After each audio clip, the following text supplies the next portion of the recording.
She was dining alone, until the CEO's mother said, "Pretend you're my son's wife." What Grace didn't know was that this one strange request, whispered over dinner by a stranger in pearls, would pull her into a world of quiet power, whispered secrets, and ruthless family politics. A world where love wasn't safe. Lies wore designer heels, and trust had a price. And in the center of it all, Grace would discover a love that began with one small lie, but would change everything. Before we continue, if you enjoy touching and inspiring stories like this one, make sure to subscribe to the channel and leave a like. Now, let's get back to the story. "I hope you don't mind," the elegant woman said softly, already taking the seat across from her, "but I need you to pretend you're my son's wife, just for 5 minutes." Grace almost dropped her fork. It was supposed to be a quiet evening, a rare treat to herself. She had made a reservation at La Griffe, a place she'd only seen in glossy magazines. A world of champagne flutes and low candlelight, where polished silver caught the gleam of chandeliers and no one came alone, except her. And now a stranger with silvery gray hair and eyes like sharpened moonlight had invited herself to Grace's table with the poise of someone used to being obeyed. Her lipstick was perfect, her voice calm but urgent. I'm sorry?" Grace blinked. The woman leaned in slightly, smile soft but determined. "My name is Eleanor. I know this sounds absurd, but I wouldn't ask if it weren't important. That table over there?" She nodded toward a corner near the window, where 2 older women sat watching her closely. "They've been trying to marry off their granddaughters to my son for 3 years. I simply can't bear another polite war over steak tartare." Grace turned instinctively. The women were both wearing diamonds the size of cherries and frowns carved by years of social politics. One of them, in pale pink, whispered something behind her menu, and the other leaned closer to get a better look at Grace. "I only need you to nod when I say your name," Eleanor added, reaching for the wine menu as though this were all part of an ordinary evening. "You do have a name, don't you?" "Grace," she managed. Still stunned. "Grace Linwood." "Perfect. You look like a Grace."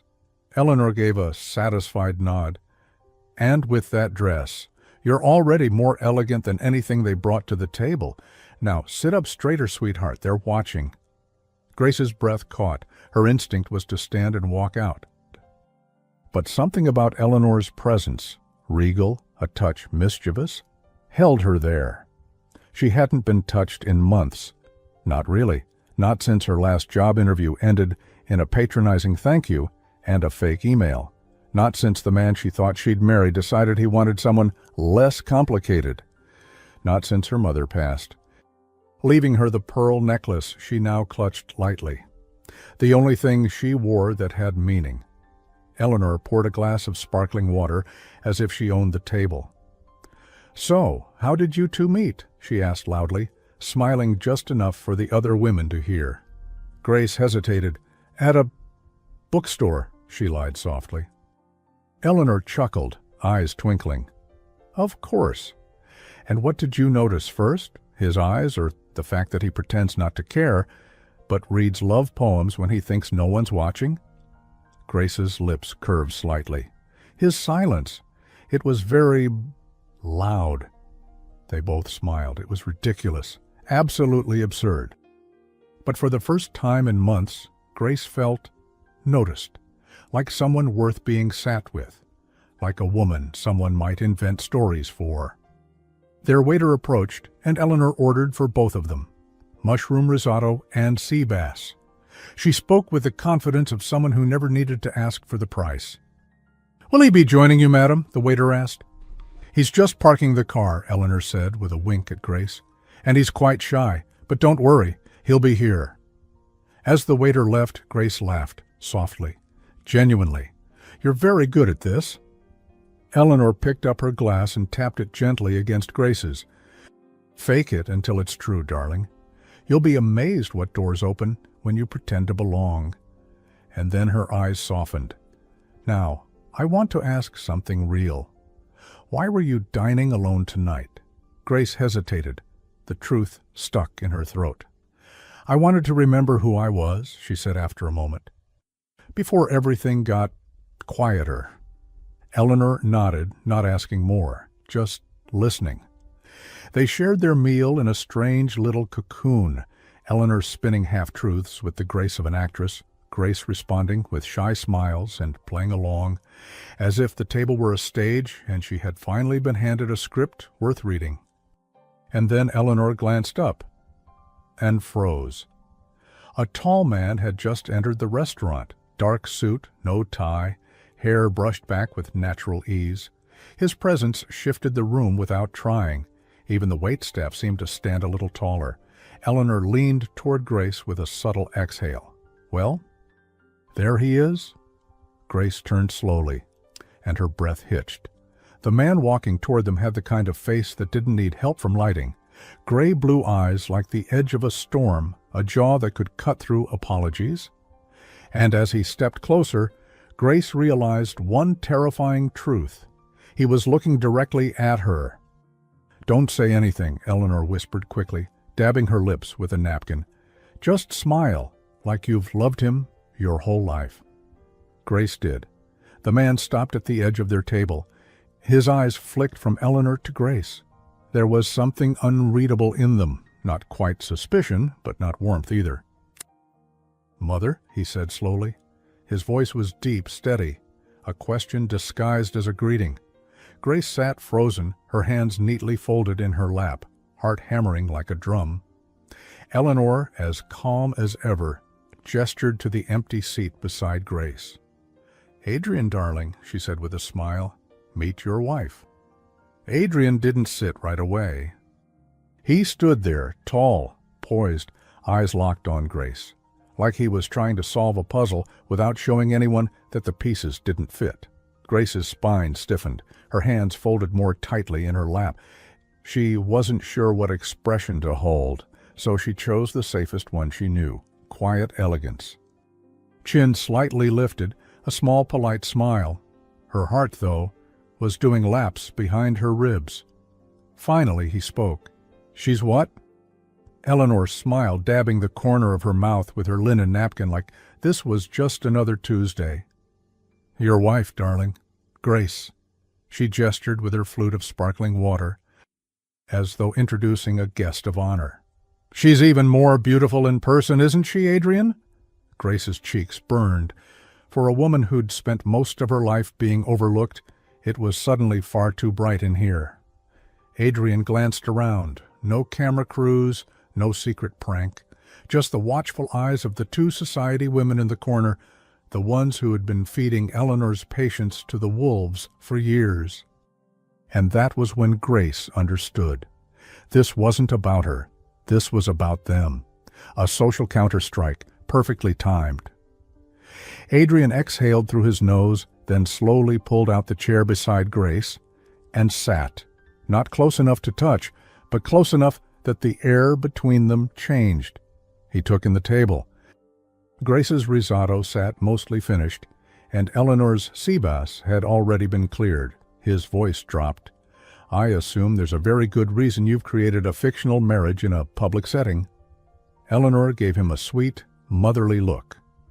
"Of course there is. I was bored, and she nodded discreetly toward the other table, needed a reminder that you're not up for auction." Grace couldn't help it. Her lips twitched, just slightly, the corner of a smile. Adrian noticed. His eyes flicked to her face, then to her hands, still clenched on the white tablecloth, and finally to the pearl necklace resting just above her collarbone. A single strand, delicate and meaningful. It didn't match the grandeur of the restaurant, but it somehow made her look more regal than anyone else here. "You went along with this?" he asked her directly. Grace met his eyes for the first time. "I didn't exactly have a choice. Your mother is very persuasive." That was the first time he smiled. Barely, but it was there, like a crack in granite. The waiter returned, whisked away the last plates, and set down delicate lemon tarts on bone-white china. Eleanor insisted they share. "Now that the performance is set," she said cheerfully, "you might as well enjoy the perks. Grace, do try the tart. Their lemon custard has won awards." Grace picked up her fork, still trying to find her place in this surreal moment. She wasn't a liar. She didn't belong here. And yet, this seat, this warmth, this strange little fiction, it felt more real than most of her recent truths. Adrian took a sip of the espresso the waiter brought him, then turned his attention back to her. "So," he said, voice even, "what exactly did my mother promise you in return for this?" Grace blinked. "Nothing. I didn't even know who she was until you walked in." His brows lifted slightly, a rare expression of surprise. "She sat down, said she needed me to pretend, and then just started talking. I thought she was—" She stopped herself. "Unwell?" "No," she said quickly, embarrassed. "I thought maybe she was lonely." Eleanor, sipping her coffee, said nothing. But her eyes softened. Adrian studied Grace again. "And yet, you played along." Grace hesitated. "It's not every day someone like her pretends you're part of something important." The table fell quiet. Dessert continued. The low hum of silverware and ambient conversation surrounded them like a curtain. And then, as if on cue, one of the society women from the corner table stood and walked toward them. Eleanor sat straighter. Adrian instinctively mirrored her. Grace held her breath. "Eleanor," the woman said with a smile that had teeth, "we were just wondering, is your son's wife going to be at the charity gala this Friday?" There was venom laced in the question, a test. Adrian opened his mouth, likely to correct it all, but Grace moved first. She turned to the woman, smile gracious. "I'd be honored to attend. Thank you for the invitation." The woman froze. Adrian blinked. "Eleanor?" Radiant. "Oh, she's perfect," Eleanor said smoothly, looping her arm through Grace's with gentle pride. "We'll see you there." The woman gave a stiff smile, then turned and walked off, heels clacking like little hammers on marble. Silence again. Adrian looked at Grace, really looked at her. "That was brave," he said finally. Grace shrugged. "I figured we're already committed to the lie." Eleanor lifted her cup in a subtle toast. "Darling, that was the performance of the season. I almost believed you were in love." Grace lowered her eyes, a flicker of something unreadable passing through her. "I should probably go," she murmured, reaching for her clutch. Her fingers brushed the edge of her necklace again, grounding herself. This wasn't her world. Adrian stood when she did instinctively, his upbringing evident in the small gesture.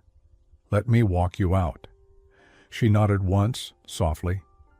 Eleanor said nothing, just watched them go, eyes glowing with something between triumph and hope. As they stepped outside into the cooler air, Grace let the breeze wash over her. The nightlights reflected softly in her eyes. Adrian walked beside her, hands in his pockets, jaw tight. After a moment, he stopped. "I need to ask you something," he said quietly. "Not here, just one block down." She turned to him, unsure. "Please," he added, "it's important." The street was quieter just one block down. The hum of the restaurant faded behind them, replaced by the hush of evening, cars drifting past. Heels echoing on stone, the occasional flicker of laughter from outdoor diners under patio lights. Grace walked beside Adrian, not quite sure if her heartbeat was from nerves or curiosity. He wasn't saying much, just walking, hands in his pockets, gaze forward, as if sorting thoughts into careful columns before speaking. When he finally stopped, it was in front of a small cafe tucked between two boutiques, the kind of place you wouldn't notice unless you were looking for it. He gestured to the door. "Do you drink coffee this late?" Grace hesitated. "Sometimes, when I can't sleep." That earned her a quick glance and, just barely, a smile. Inside, the cafe was dimly lit and quiet. An older man behind the counter greeted Adrian by name. "Your usual?" "Two," Adrian said before turning to Grace. "Unless you want tea." "Coffee's perfect." They sat in a corner booth, far from the windows, near a wall of old books and a crooked lamp that cast warm shadows. For a moment, neither spoke. Then Adrian leaned back, elbows resting on the edge of the table, eyes on her. "You handled tonight better than most people I know in boardrooms." Grace gave a small smile. "I used to work in HR." He raised a brow. "That explains the diplomacy." "And the people-pleasing," she added lightly. Her voice soft. "Though I never imagined I'd be using it to fake a marriage in public."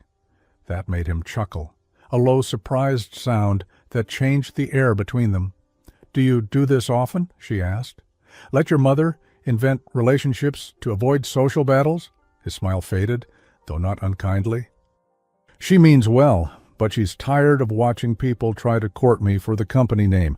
The last one sent flowers to my office and my apartment. I don't know how she got my address." Grace sipped the coffee the waiter had just brought. Strong, smooth, and too expensive for her budget. "That's intense," Adrian nodded. "And tedious, but I suppose I'm partially to blame." "How so?" He met her eyes, his gaze steady. "I gave up explaining why I'm not interested in marrying for status a long time ago." Something shifted in Grace's chest. Not attraction, not yet, but recognition. That quiet ache of someone who's been misunderstood more times than they care to count. He tapped the side of his cup. "I'm guessing you're not the social climber type?" She gave a small shrug. "I don't climb, I observe." Adrian looked at her more carefully then, as if he hadn't quite noticed her until now. Grace lowered her gaze, brushing her fingers across her pearl necklace.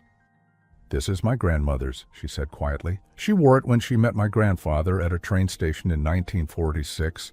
Said it brought her luck." "It suits you," Adrian said before he could stop himself. There was a pause. Grace looked up, surprised. He looked almost embarrassed. "I just mean," he said, clearing his throat, "it's understated. Classic." "Like me?" she asked with a small smirk. That made him laugh again. "Real this time." "Maybe." She sipped her coffee again, cheeks warm. "So, was this the very important thing you needed to talk about?" "No," he said, leaning in slightly. "This is." He reached into his jacket and placed a slim card holder on the table. From it he slid out a small embossed card, simple, cream-colored, with his name printed neatly at the bottom.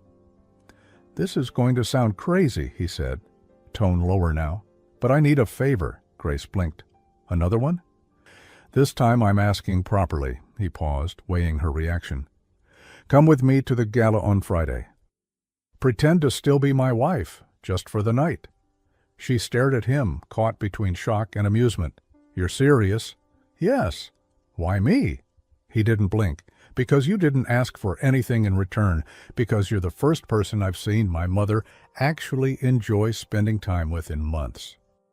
And because," he hesitated, "you seem like someone who doesn't play games." Grace leaned back slightly, eyes thoughtful. "What exactly do you expect me to do at this gala?" "Just exist," Adrian said. "Stand beside me, smile, be charming, which I'm now convinced comes naturally to you, and once it's over, you walk away. No press, no social media, no questions." Grace looked down at the card. Coal Industries, clean font, a number written in ink on the back. "What happens if I say no?" she asked gently. Adrian gave a small shrug. "Then I thank you for tonight, buy you another coffee, and we never speak again." "And if I say yes?" His voice dropped to something almost sincere. "Then you help me get through one night with my dignity intact, and I'll owe you a favor." Grace studied him. This man, who carried himself like no one had told him no in years, was offering her a deal. Not out of arrogance, but out of respect. "I don't want a favor," she said softly, and I'm not for sale." "I know," he replied. "That's why I'm asking you." A long silence fell between them. Finally, Grace pushed the card toward him. "Fine," she said, "I'll go." Adrian's brows lifted slightly, surprised again. "But on one condition," she added, folding her hands. "You tell your mother the truth before the night ends." He exhaled slowly. "Fair." They both nodded. Then Adrian stood and walked her back toward the restaurant. Not too close, not too distant. As they reached the corner, he paused again. "Do you have something to wear?" Grace looked up at him. "Are you offering to buy me a gown?" "No," he said dryly. "I was going to offer my sister's stylist. But if you'd rather shop alone—" She smiled, amused. "I'll think about it." As she turned to go, his voice stopped her. "Grace." She looked back. "Thank you. Really?" She nodded, her voice almost a whisper. "You still don't owe me anything." And with that, she disappeared into the night, leaving Adrian standing under the soft glow of the streetlight, wondering how a woman like that had walked into his mother's plan and somehow into his mind. When Grace stepped into the penthouse, she immediately regretted wearing shoes with a squeaky left heel. Everything was too quiet. The space smelled faintly of jasmine and citrus, marble floors, tall windows that swallowed the skyline, and a hallway that seemed to stretch into tomorrow. "Grace!" Eleanor appeared from around a corner, radiant in a soft lavender blouse and cream trousers. "Right on time. Come. The stylist is already here, and she's in a mood." Grace followed, heels clicking in awkward sync. "I warned Adrian I'd borrow his wardrobe consultant," Eleanor explained over her shoulder. "But I didn't tell her why, so you'll need to pretend again." "Pretend I'm what?" "My daughter-in-law, of course." Grace opened her mouth, then closed it. At this point, logic had packed its bags and moved to another zip code. In the guest suite, 3 racks of dresses lined the walls like glittering soldiers. A woman in all black with sharp glasses and sharper cheekbones was mid-sentence as they entered. "Absolutely not putting her in off the rack. If she's going to be in photos, she needs structure, clean lines, Italian silk. Do you even know how many eyes will be on her? She needs posture, presence." She needs a chance to speak," Grace said quietly. The stylist blinked. Eleanor smiled like a cat in pearls. "Told you she had bite." Grace, surprisingly calm, walked to the far rack and began browsing. "What's wrong with this one?" she asked, touching a deep navy gown with a modest neckline and soft flowing sleeves. The stylist narrowed her eyes. "It's classic." "I like classic." "Classic doesn't command a room." "I'm not trying to command it," Grace said, meeting her gaze. "Just pass through with dignity." There was a pause. Then, to everyone's surprise, the stylist nodded once. "Try it on, let's see." 2 hours later, Grace stood in front of a full-length mirror, her grandmother's necklace gently clasped around her neck again. The stylist had worked miracles. The gown fit like it had been waiting just for her. But what startled Grace most wasn't the reflection, it was the feeling. She didn't look like someone pretending anymore. She looked like a woman stepping into a truth she hadn't dared imagine. "You're glowing," Eleanor said from the doorway, holding a tray with tea and small cucumber sandwiches. "Come sit with me before Adrian arrives and eat something. Stylists never feed anyone." Grace followed her to a settee by the window. The city shimmered outside like a spilled jewelry box. They sat in comfortable silence for a moment, sipping tea. "Does he know I'm coming?" Grace asked finally. Eleanor stirred her tea. "He suspects I scheme something, but not the extent." Grace tilted her head. "You do this often?" Eleanor gave a knowing smile.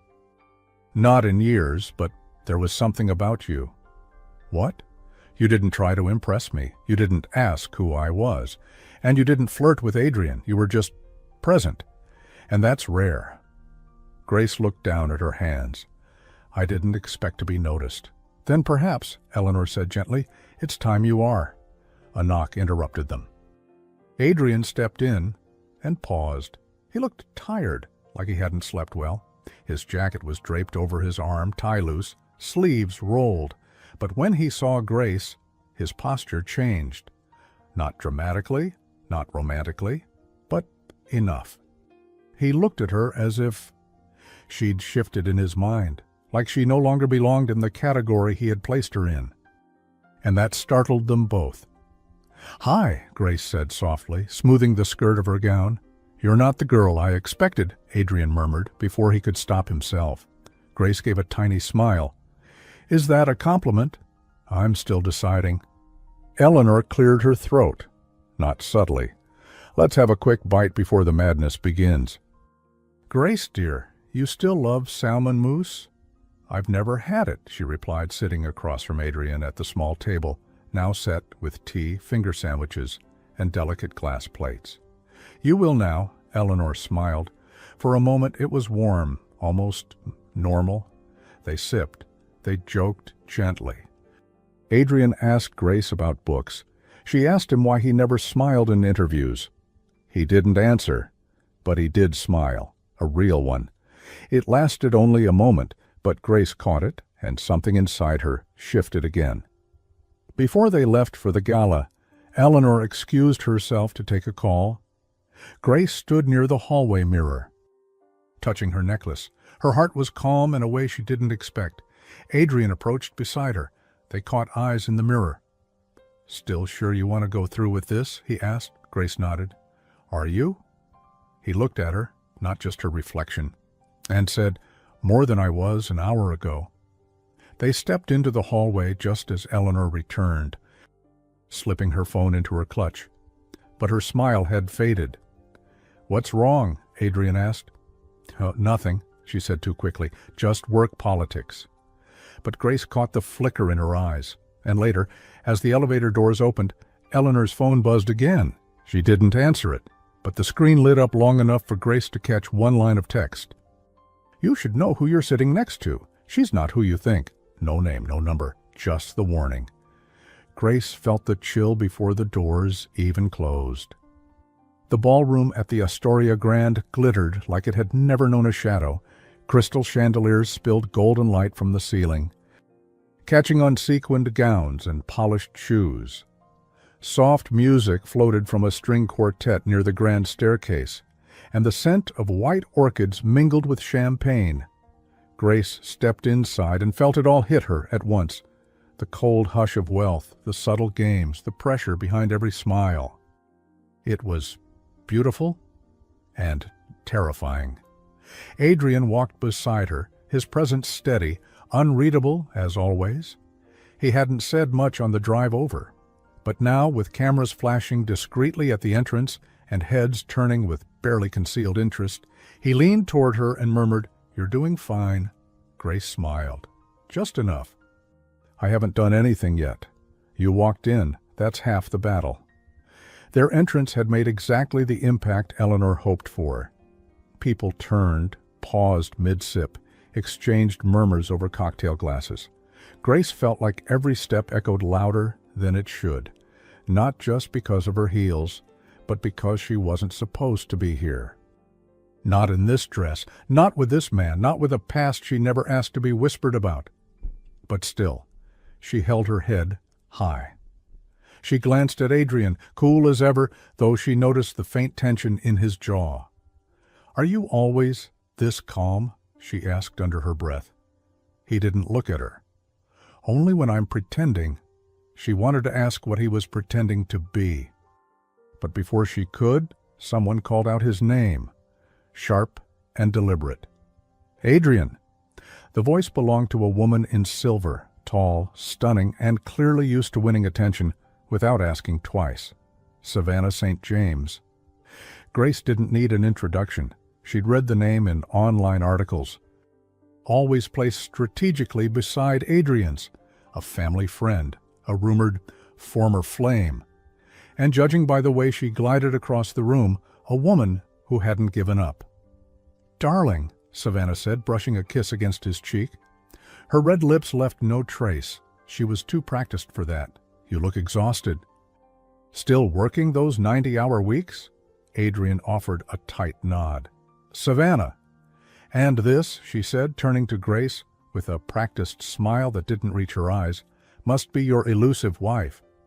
Grace extended her hand, polite but firm. "Grace Linwood." Savannah's handshake was colder than the champagne. "Of course, we've heard, well, nothing about you." Grace's smile was unwavering. "Then I suppose it's a pleasure to be a surprise." Adrian almost laughed. "Vintage pearls," Savannah added, eyes dropping to Grace's necklace. "How quaint." "Family piece," Grace replied simply. "It keeps me grounded." Savannah blinked, not expecting that. Before she could recover, a soft voice cut in like velvet over steel. "Savannah? Still hunting?"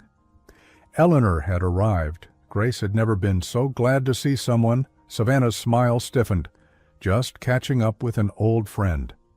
Eleanor slipped between them with the elegance of a practiced queen. "Lovely. I'm sure someone else needs your attention.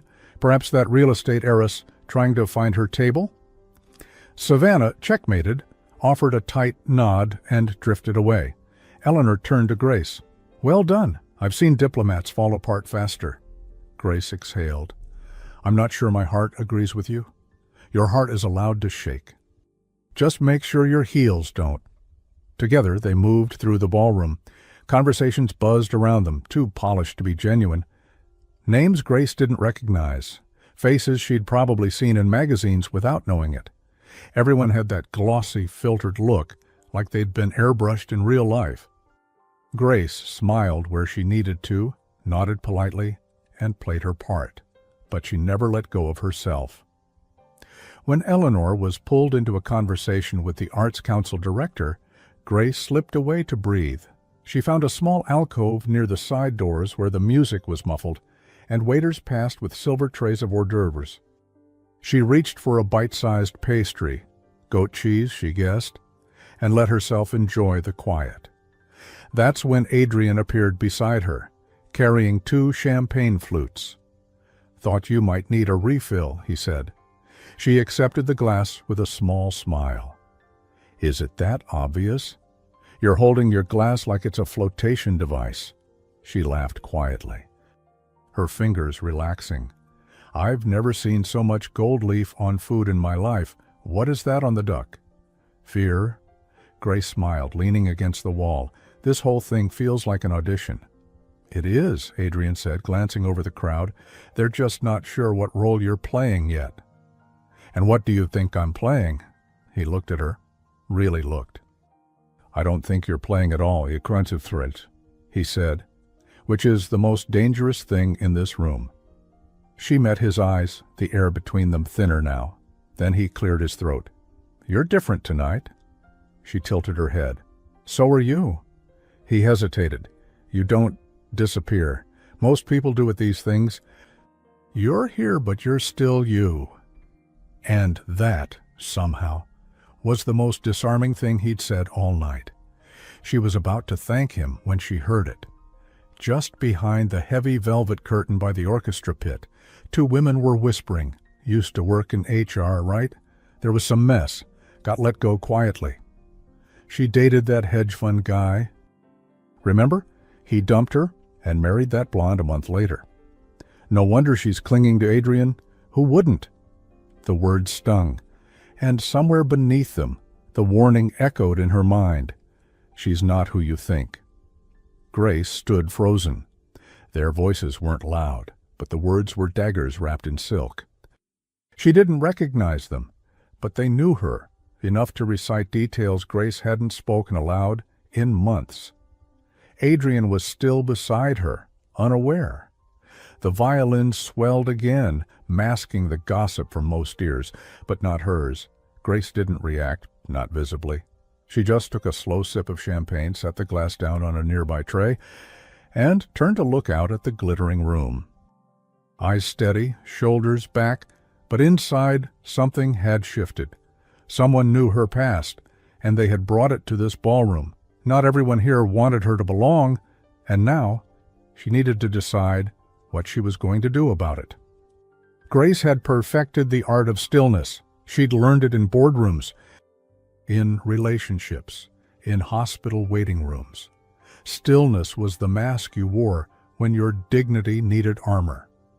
But as she stood beside Adrian at the gala, smiling politely, nodding at guests, pretending the world wasn't burning under her feet, the mask began to slip those women, their words, the truth in them. They knew about her job, about Daniel, about the way he'd replaced her like she was a page in a magazine, torn out and forgotten. Grace had spent months rebuilding herself from that silence. Tonight was supposed to be the first time she felt whole again.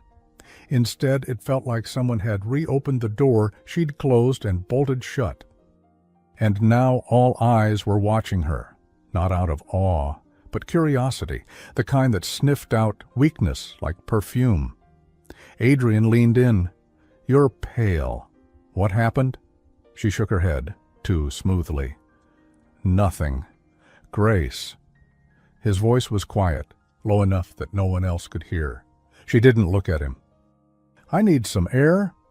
Before he could answer, she'd slipped away from the crowd, one hand lightly gripping the pearl necklace at her collarbone.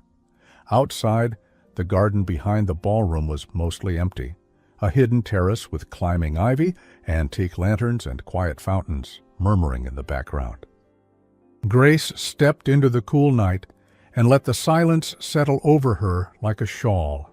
The air was sharp with autumn, the kind that reminded you some things needed to fall apart before they could bloom again. She stood near a stone bench, holding the edge of her skirt, breathing slowly. Then she heard his voice. "I knew you were lying." She turned. "Savannah." "Of course." Savannah stepped onto the terrace in a gown that glittered like contempt. HR scandal. Disgraced. Publicly dumped. But here you are, playing wife to the CEO. What's your angle? Grace said nothing, just watched her. "You really think someone like him would choose someone like you?" "Honestly?" Still, Grace didn't respond. Savannah moved closer, her voice a notch sharper. "You don't belong here, and sooner or later, everyone will see it." Grace's fingers tightened around the edge of her clutch. Then came another voice, firm, low, unmistakable. "I see it, and I disagree." Adrian. He stepped between them with quiet, controlled force. No raised voice, no drama, but his presence cracked through the air like thunder through silk. Savannah blinked, caught off guard. "I was just leaving," he said. Savannah opened her mouth, but the look in Adrian's eyes made her think twice. She turned and walked away, her heels loud against the stone. Only when she was gone did Grace let her shoulders drop. "You heard that?" she asked quietly. "All of it." She stared ahead. "Some of it's true." "Doesn't mean it should be weaponized." He stepped closer. "You don't deserve this." Grace gave a small, bitter laugh. No one ever thinks they deserve it, until they start to wonder if maybe they do. Adrian looked at her, really looked. Then he reached into his jacket pocket. "Come with me." She hesitated. "I'm not asking you to talk," he said. "Just come." They ended up at the far edge of the garden, where a narrow path led to a private side patio, tucked behind a wall of flowering vines. It was quiet, secluded. A single wrought-iron table sat beneath a tree, wrapped in fairy lights. Adrian set down a small plate. "I stole 2 lemon tarts from the dessert table," he said. Grace blinked. He pulled out a chair. "He figured if we're going to survive this night, we deserve something sweet." She sat slowly, the tension in her chest loosening just a little. "You really have no idea how good you are at this," she murmured. "At stealing desserts?" "At showing up at the right moment." They sat in silence, sharing small bites of the lemon tart with their fingers. No silverware, no rules, no audience, just the two of them and the quiet hush of a garden that felt a world away from chandeliers and gossip. "I don't care what they said," Adrian said suddenly, not looking at her. "Whatever happened before tonight, it doesn't define you." She swallowed. "I wasn't trying to fool anyone." "I know," he turned to face her. You're not some image I need to fix. You're not part of a game, and I didn't bring you here to make anyone jealous." Her eyes met his. "Then why did you bring me?" He was quiet for a moment.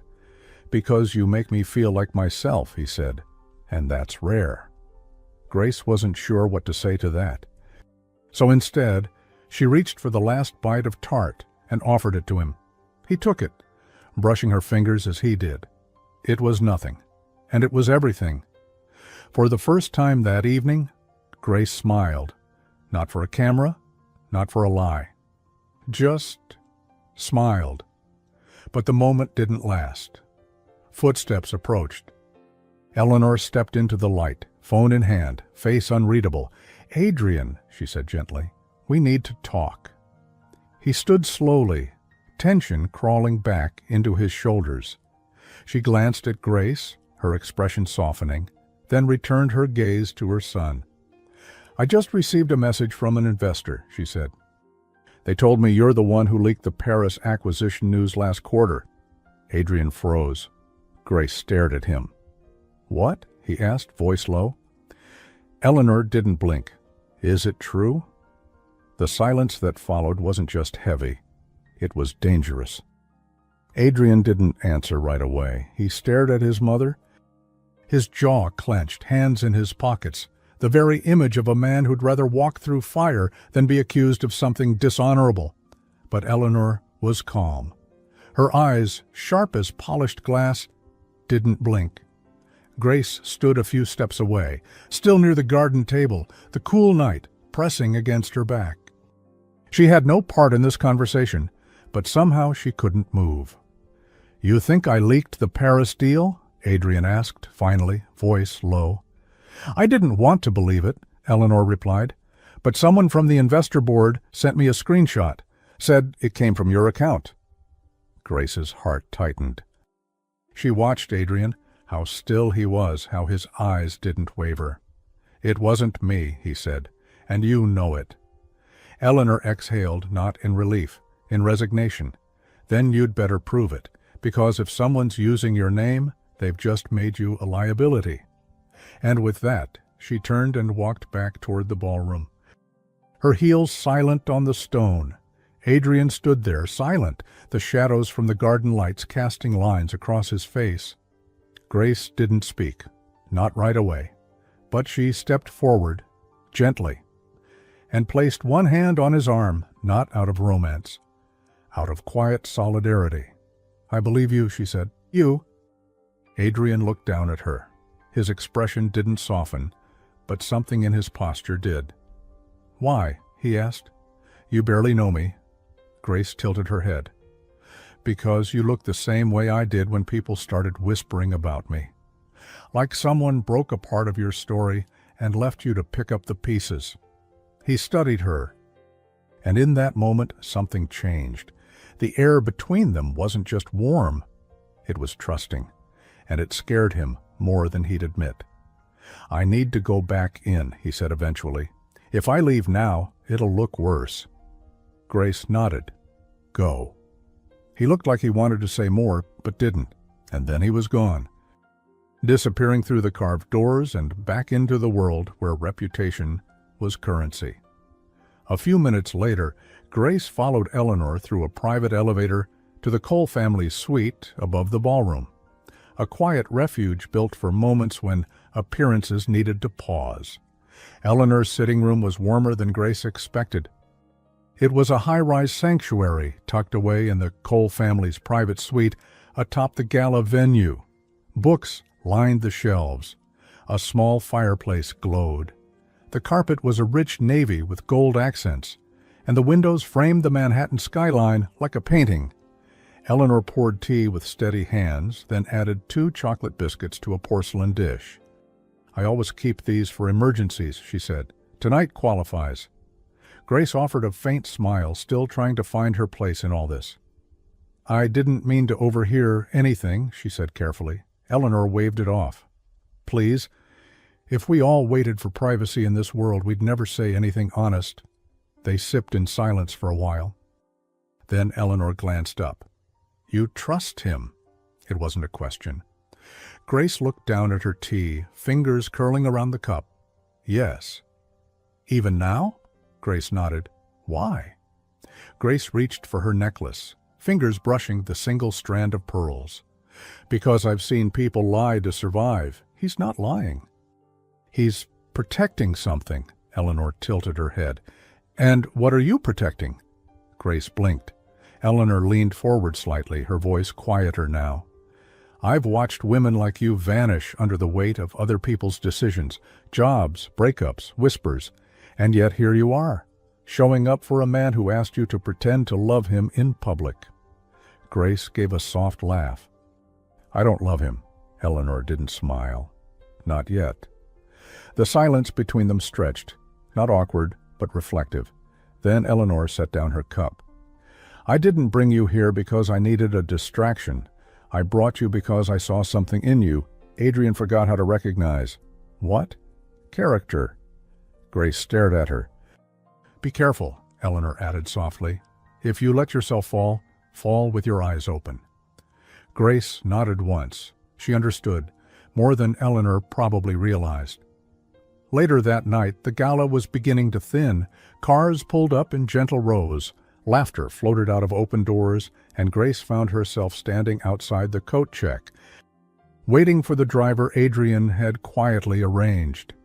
She was wrapped in a soft shawl now, her heels in hand, her hair falling loose from where it had once been pinned with perfection.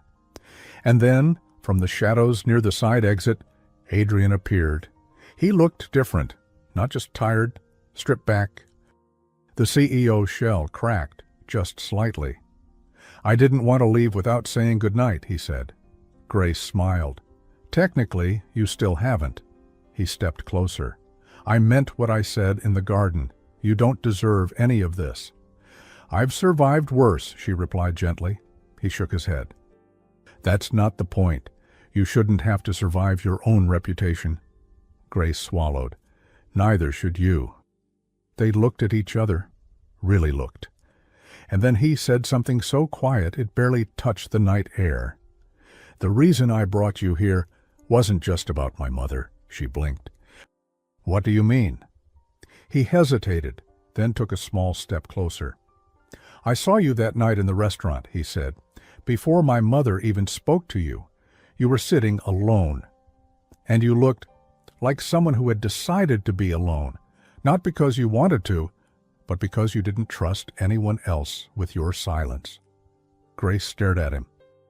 You reminded me of myself, Adrian said softly, and that scared me. Before Grace could answer, a flash caught her eye. Across the street, near the valet canopy, a figure, someone with a phone in hand, watching them. Flashing lights, subtle but unmistakable. Not paparazzi, something worse. Deliberate. Adrian followed her gaze, but the figure disappeared before he could react. Grace stepped back. Someone saw us. Adrian's expression hardened. We need to find out who. The sound woke her, not suddenly, but slowly, like a tap at the edge of a dream. Ping, buzz, buzz. Another. Grace blinked her eyes open to the soft morning light bleeding through gauzy curtains.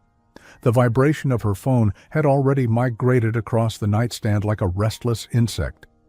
She sat up slowly, brushing a tangle of hair from her face. Her phone screen was lit with chaos. 12 missed calls. 42 new messages. And at the center of it all, a photo. It wasn't even dramatic. A quiet shot taken at the edge of the garden at last night's gala. Warm light behind them, ivy glowing gently under fairy lights. Grace in her navy gown, leaning slightly toward Adrian, his hand on the small of her back. Their faces close, talking, unaware, but the angle, the timing, the softness of the scene. It looked like something real. And now it was everywhere. Who is Grace Linwood? Mysterious woman at Adrian Cole's side sparks media frenzy? Romance or ruse? The CEO, the pearls, and the woman nobody knew. Grace's mouth was dry. Her fingers hovered above the screen as new messages poured in. Did you know you're trending on Twitter? Is this a publicity thing? Your pearls. Iconic.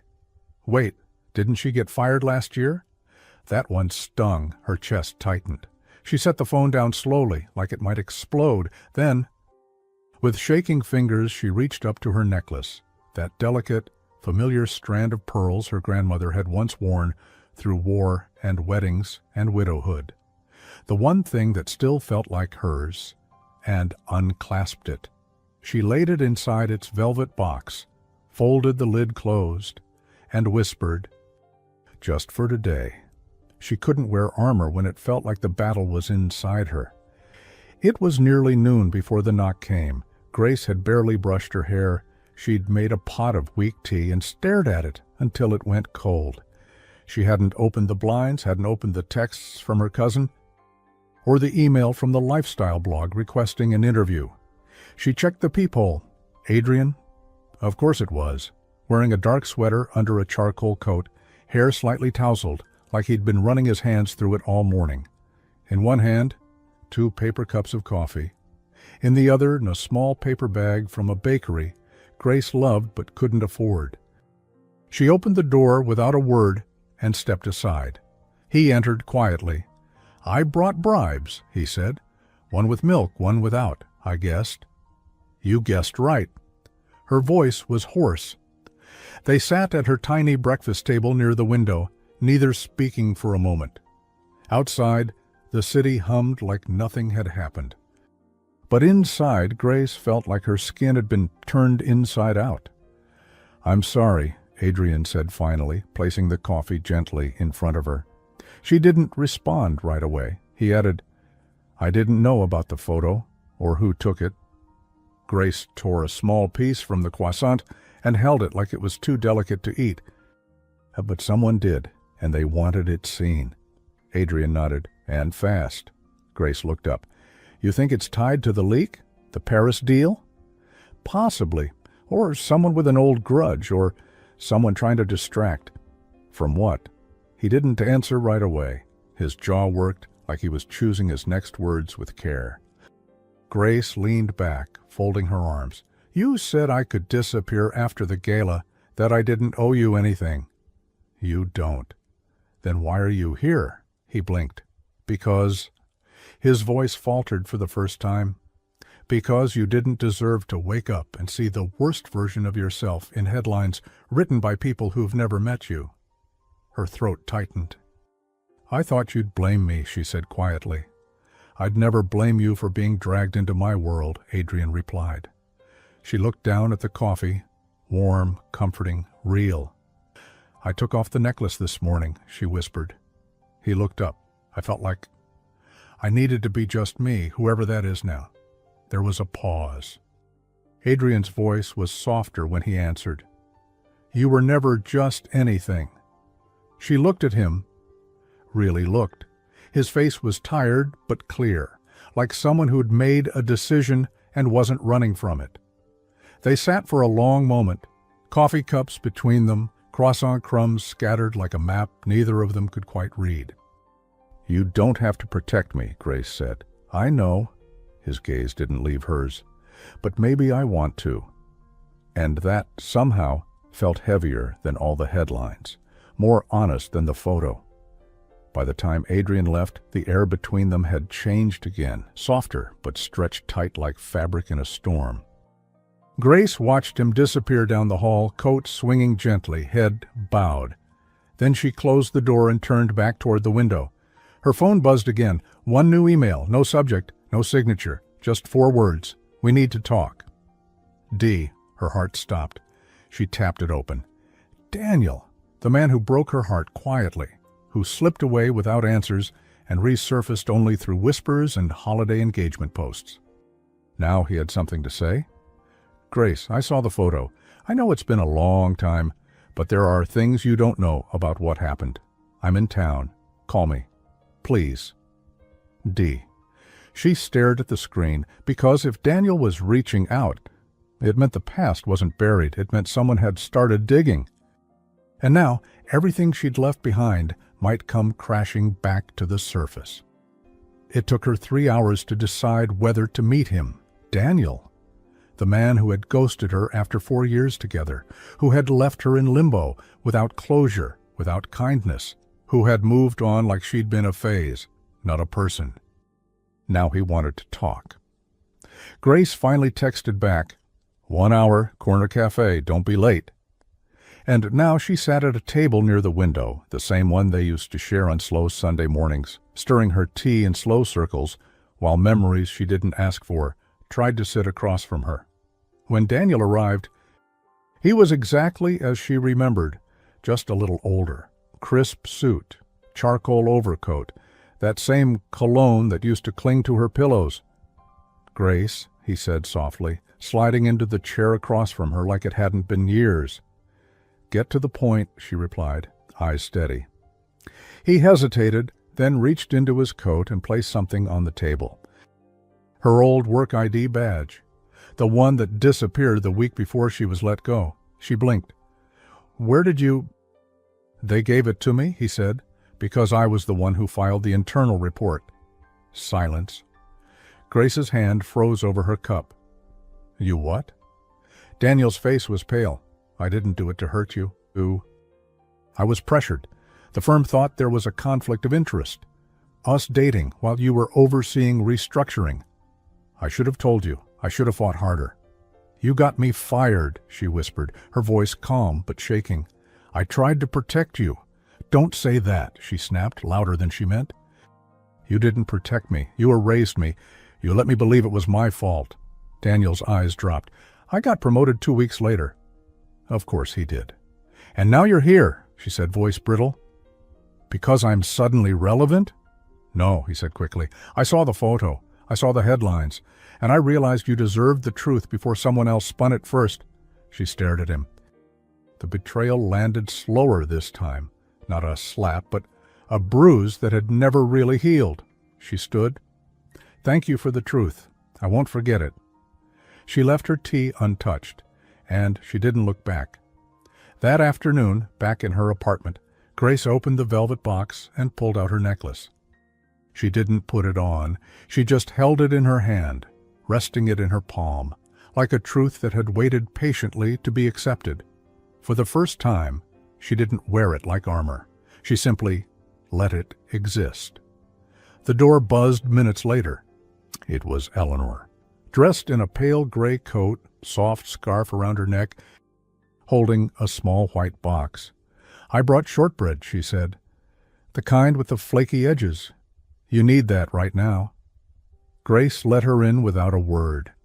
They sat in the tiny living room, the box open between them, the air quiet and kind.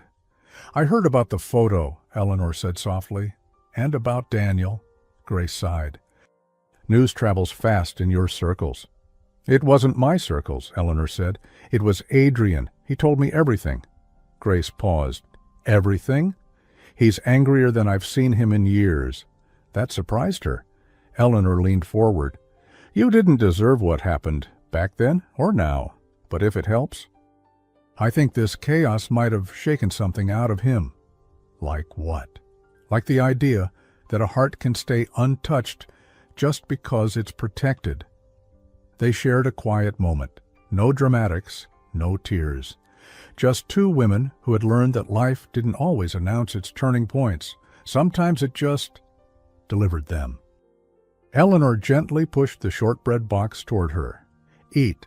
Strength is overrated on an empty stomach." Grace smiled, took a piece, let the buttery sweetness ground her. Then Eleanor stood to leave. At the door, she turned. "Put the necklace on when you're ready," she said.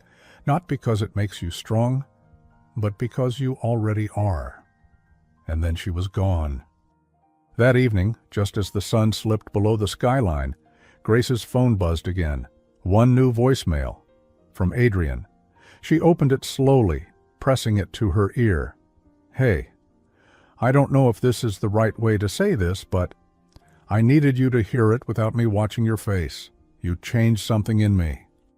The way you walk into rooms, quiet but whole. The way you say exactly what you mean. I know I said this started as a favor, but it's not that anymore. I want to see you. As you are, no pretending, no stage. If you don't want that, I'll understand. But if you do, Call me back." Grace's heart stilled. But the voicemail wasn't the only message waiting for her. A second notification blinked. "Email. Forwarded voicemail. Thought you should hear this." Sent anonymously. Same voicemail. Same file. Grace opened it, and that's when she realized someone else had received Adrian's message too, and they weren't keeping it private. By 9 a.m., Grace's voicemail had been played on national morning shows in 4 countries. Not her voice. His. "You changed something in me, the way you walk into rooms, quiet but whole. I want to see you, as you are." The hosts argued over tone and context. One called it romantic, another foolish. One said he sounded unprofessional. Another asked if she was just the flavor of the moment. No one asked if it was real. No one asked what it felt like to hear your private self dissected like a case study. Grace stayed off social media. She didn't open her email. She didn't touch the coffee she made, or the tea she boiled, or the toast she burned. She just stood by the window of her apartment, wrapped in the silence. Across the room, her grandmother's pearl necklace sat on the desk, the velvet box open, the pearls glowing softly in the gray morning light. Grace stared at them for a long time, then turned away. By late morning, the headlines had shifted from scandal to speculation. Adrian Cole to address media? Resignation incoming? Who is Grace Linwood, really? Can a man like him fall for a woman like that? The last one made her flinch. She was that. The anonymous woman. The not quite enough. The wild card. The phone buzzed. Grace ignored it, but when the doorbell rang and didn't stop, she went to the intercom and pressed the button. "Who is it?" "Shortbread and wisdom," Eleanor's voice replied, crisp as ever. "Let me in." Grace opened the door. Eleanor entered with a bakery bag in one hand and an energy that somehow managed to be both fierce and maternal. "I brought soup too," she said, kissing Grace on the cheek without asking. "From my kitchen. You look like you haven't eaten in days." "I haven't," Grace admitted softly. "Well, we'll fix that." They sat in the kitchen as the city carried on outside. Horns, brakes, voices, chaos. But here, in Grace's tiny dining nook, there was only the scent of butternut squash soup, the butter melting on warm bread, and the clink of silver spoons against ceramic bowls. "You didn't do this," Eleanor said simply. "You didn't leak the voicemail. You didn't chase attention. You didn't pretend." Grace took a bite of soup and said nothing. "But you're the one being dissected," Eleanor added, eyes sharp now. "And that's the part I won't stand for." Grace looked down. "He sent the voicemail in trust," Eleanor nodded, "and someone broke it on purpose." "Why?" "Because people like clean stories, and you didn't fit the mold they wanted to cast him in." Grace gave a small bitter smile. "No, I didn't." "You didn't have to," Eleanor said. "You were the story, the real one." Grace let the words sit. Eleanor stood and crossed to the desk in the corner. She picked up the velvet box, opened it, and turned to face Grace. "The first time you wore this, it was protection," she said softly. "Now, let it be permission."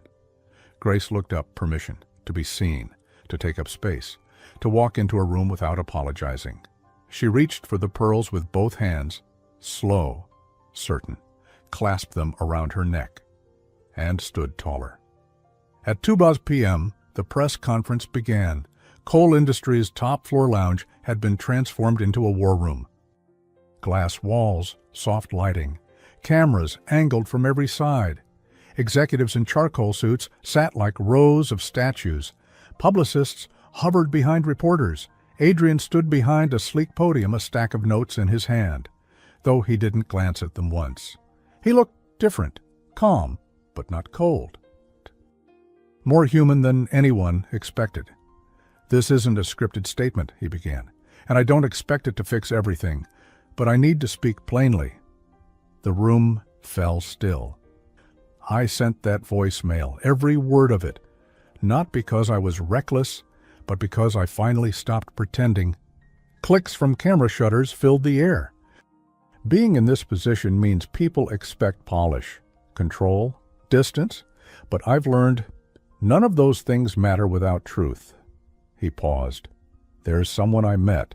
Her name is Grace Linwood, and she reminded me of something I'd forgotten, how it feels to be seen for who you are, not for what you do. The silence stretched long. She never asked to be in the spotlight, never asked to play a role. And when everything around us became a performance, she was the only one who stayed real. A murmur from the side of the room, a whisper. Reporters turned. The elevator doors had opened, and Grace had stepped in, pearl necklace shining like quiet defiance. She wore a fitted navy blouse and tailored trousers, simple, elegant, not curated for spectacle, but for self. She walked across the floor slowly, calm, controlled, not hiding.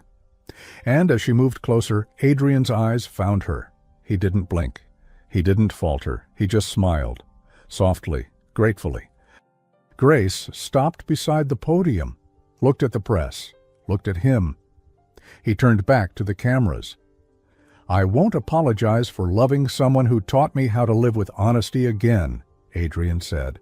But I will say this.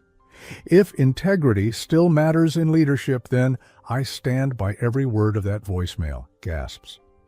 Flashes, notes scribbled in haste, and then applause. Scattered at first, then growing, not thunderous, but enough to say, this was truth, and truth still counted for something.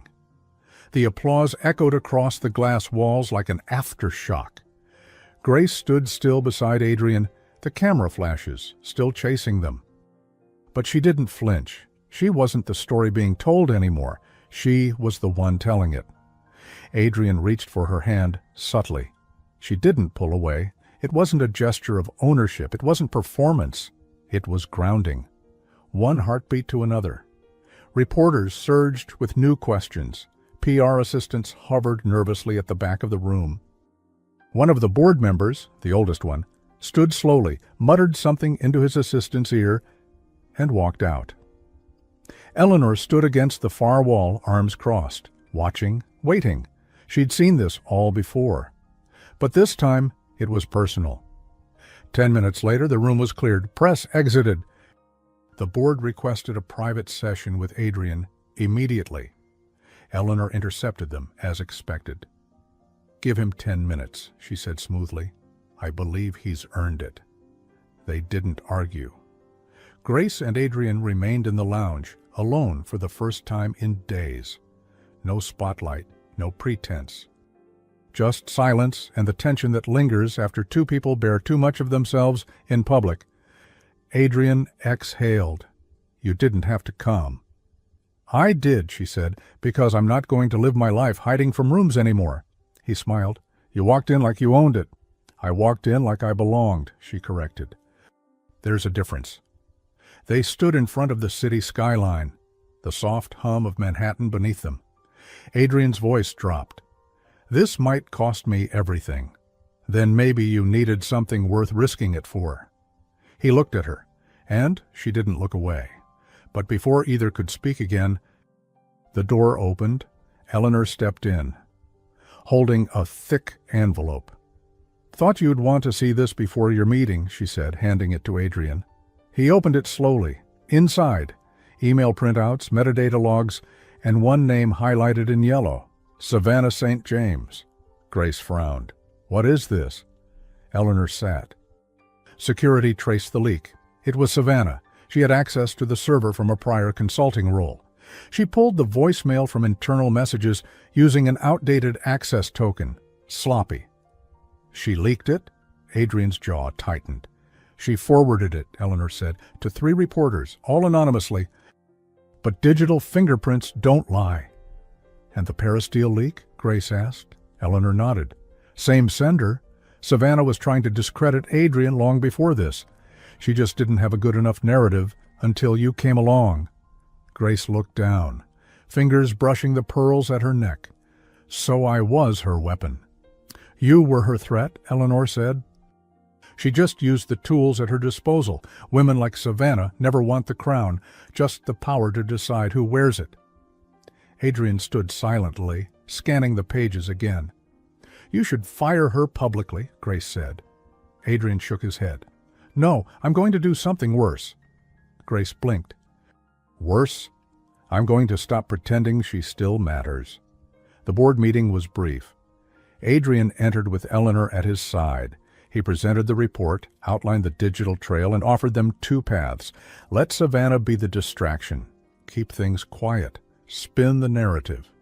Let him take a short leave. Implement transparency reforms internally and return, not as a corporate puppet, but as a man who no longer lived inside a cage of polished sound bites. They chose the second, unanimously, and the first person Adrian told was Grace. 2 weeks later, on a quiet Sunday, they met again, not in a restaurant, not under chandeliers, not even in a boardroom, but in Eleanor's garden, a green, overgrown haven behind her townhouse with chipped teacups and mismatched chairs and a breeze that smelled faintly of lilac. Grace wore linen and soft sandals, the pearls again, not for protection this time, but because they felt like home. Adrian poured tea awkwardly. I've never done this before, he said, setting the pot down. Made tea? No, sat in a garden with someone who actually likes me. She smiled. I do. He glanced up. Still? Yes, even now. They shared shortbread, again, and laughter, and the kind of silence that doesn't need to be filled. Then he asked, almost shyly, Do you want to start again? Grace raised an eyebrow. What do you mean? Not pretend, not perform, just start. As you and me. No press, no title, no rescue mission. She studied him. You're asking if I want something real? Yes? Then say something that matters, she said. Adrian leaned forward, heartbeat in his eyes. I missed you, he said, even when you were standing right next to me. Grace smiled, and it reached all the way into her chest. I missed me too, she whispered, and they sat like that under the trees, letting the moment be enough. Because finally, it was. 2 months later. The cafe was small, charming, with hanging plants brushing the window glass, and a vintage record player spinning soft jazz in the background. Grace chose the corner table by the window, where the morning light poured in just right, golden, gentle, like everything she'd come to cherish lately. She wore a soft olive green dress, simpler than the emerald silk from that first night, but just as graceful. The pearl necklace still circled her neck. Only now it felt less like a memory and more like a promise quietly fulfilled. Adrian arrived a few minutes later, jacket folded over his arm, hair slightly messier than usual. He carried 2 coffees, one with a delicate foam heart, hers. You beat me here again, he said with that slight half-smile that had become his signature when he was around her.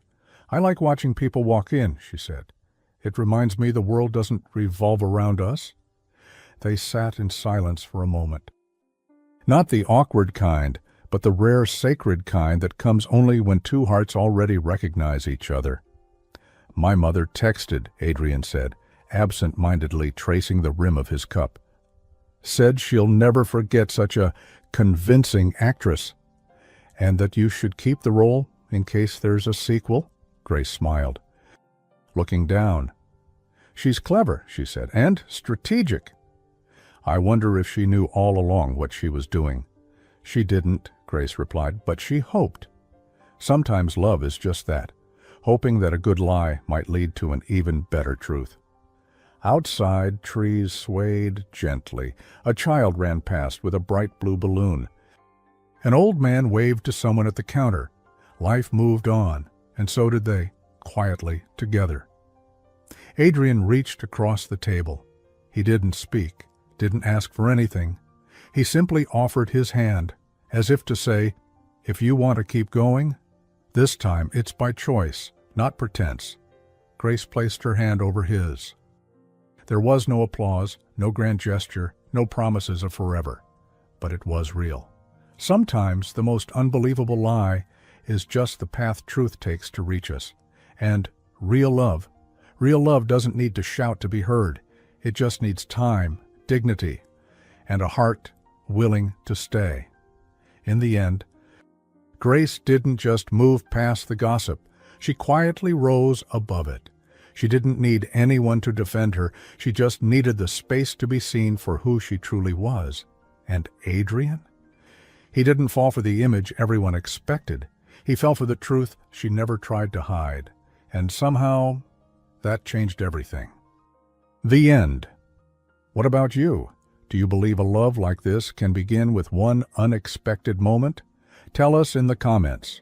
And if this story touched you in any way, leave a like, subscribe to the channel, and rate it from 0 to 10. See you in the next story.